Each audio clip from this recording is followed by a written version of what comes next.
Informe de Julio Uribe, 26 de junio de 1935. El siguiente texto se encuentra en el capítulo final del libro escrito por Nicolás Díaz, representante en Bogotá de Cine Colombia, en su libro 10 últimos días de Gardel, y es una carta que recibió de Julio Uribe, quien junto con su hermano Jorge, habían ido al aeródromo Olaya Herrera a llevar la película Payasadas de la Vida, que sería exhibida en la ciudad de Cali, y que fue embarcada en el mismo Ford trimotor de la SACO en que viajaba Carlos Gardel y su comitiva. Es un testimonio muy válido por ser enviado a solo 2 días de la tragedia, y concuerda bastante con los relatos imparciales de los que la vivieron. Un detalle importante de estos testigos es que nunca fueron tenidos en cuenta dentro de los casi 50 personajes que fueron entrevistados durante el proceso judicial. La tragedia.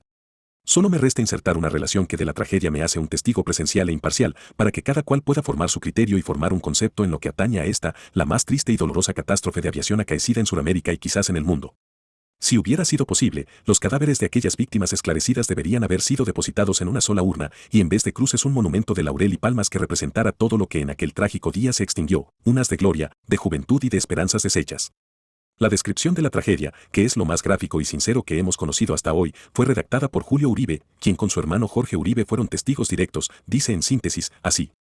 Medellín, junio de 2026 de 1935. Mi querido amigo. Te escribo bajo la impresión terrible en que me encuentro desde el primer momento de la tragedia tan pavorosa en el campo de aviación. Por una coincidencia, no sé si desgraciada, me tocó ir con Jorge al aeródromo, citados por Mr. Schwartz, quien iba a Cali en compañía de Gardel y demás compañeros. Aprovechamos esta oportunidad y llevamos con nosotros la película Payasadas de la Vida para que nos la llevaran en el mismo avión a Cali. Efectivamente, cuando llegamos al campo acababa de aterrizar, el trimotor de la SACO que traía a aquellos, estuvimos conversando y charlando con todos por espacio de 20 minutos, Gardel, Schwartz, Samper, etc., todos contentísimos, comentando el buen viaje que habían tenido desde Bogotá.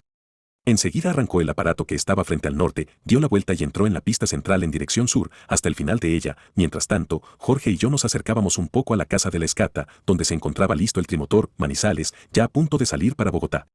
No nos fue permitido acercarnos del todo, porque en ese momento este último avión daba la vuelta describiendo un pequeño círculo, como alistándose para entrar a la pista, tan pronto como el de la SACO hubiera pasado ya, y quedara aquella libre.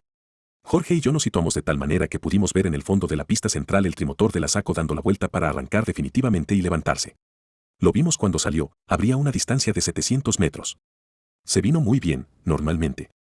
De improviso, por ahí a la mitad de la pista, empezó a desviarse, un poco inclinado hacia la rueda derecha, siguió desviándose en dirección a las oficinas de la Escata, en un ángulo abierto, que de haber seguido posiblemente tropieza con los tanques o las oficinas, en donde fuera de enorme cantidad de combustible había varias personas, esto sin contar el personal de las oficinas. Si esto sucede, no hubieran sido 17 los muertos sino 40 o 50, y quién sabe si hubiésemos caído nosotros también en caso de que los tanques hubieran explotado.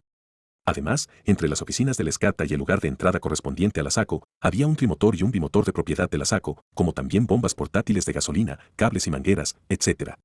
Pero sigo con mi narración.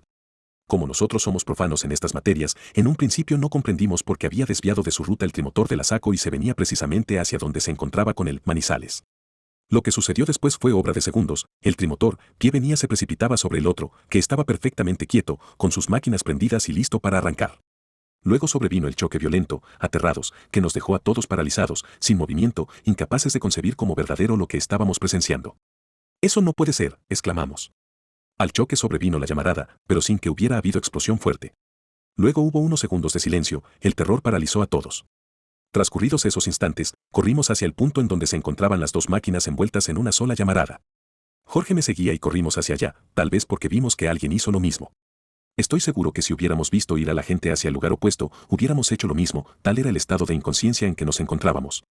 Lo primero que hice fue dirigirme hacia donde se encontraban 3 pasajeros que la violencia del choque había lanzado a unos metros. Por el lado contrario salieron 2 más, tanto estos como aquellos con sus ropas incendiadas y pidiéndonos que se las quitáramos.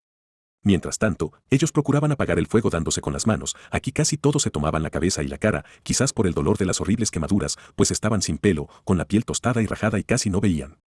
Mientras ayudaba a uno de ellos, llegaron empleados de la Escata y de la SACO y ayudaron a los otros. Jorge no pudo hacer nada, únicamente atender el grito mío para que pidiera un carro de los que esperaban fuera para llevar esa gente a la policlínica.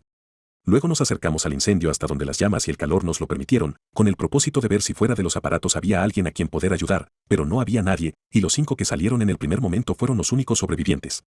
De ahí en adelante fue el verdadero trabajo nuestro. Esperar que las llamas terminaran su obra destructora, pues los extinguidores químicos para nada servían en ese caso. En medio de todo este cuadro de pavor y angustia, lo que más impresionaba era el silencio. Ya podrás pensar el estado en que me encuentro después de todo esto. Habiendo conversado con todos aquellos amigos que contentos, optimistas, pensaban llegar ese mismo día a Cali para trabajar y luego, en el curso de una hora, verlos en el anfiteatro hechos una masa informe, carbonizados e incompletos sus cuerpos, luchando para poder identificarlos. Jamás podrá pintarte cuadro tan horriblemente macabro. 11 cadáveres en fila, despidiendo un penetrante olor a carne quemada, todos en posiciones distintas, haciendo figuras grotescas, con sus pies y manos contraídos en un supremo esfuerzo de dolor y angustia en sus últimos momentos de vida. Por la falta de conocimiento en estas materias, yo no puedo decirte hasta dónde hayan sido imprudentes los movimientos efectuados. En mi concepto, culpa propiamente no hubo de parte alguna, imprudencia, quizás en el hecho de que Samper hubiera tratado de levantar de sur a norte. Lo que sí vi fue que después de transcurrir unos pocos minutos, máximo 10, de ocurrir la desgracia, tanto el bimotor que venía de Cali y salía para Bogotá, levantaron el vuelo, no en la misma dirección de sur a norte sino de norte a sur, es decir, al contrario exactamente del de Samper.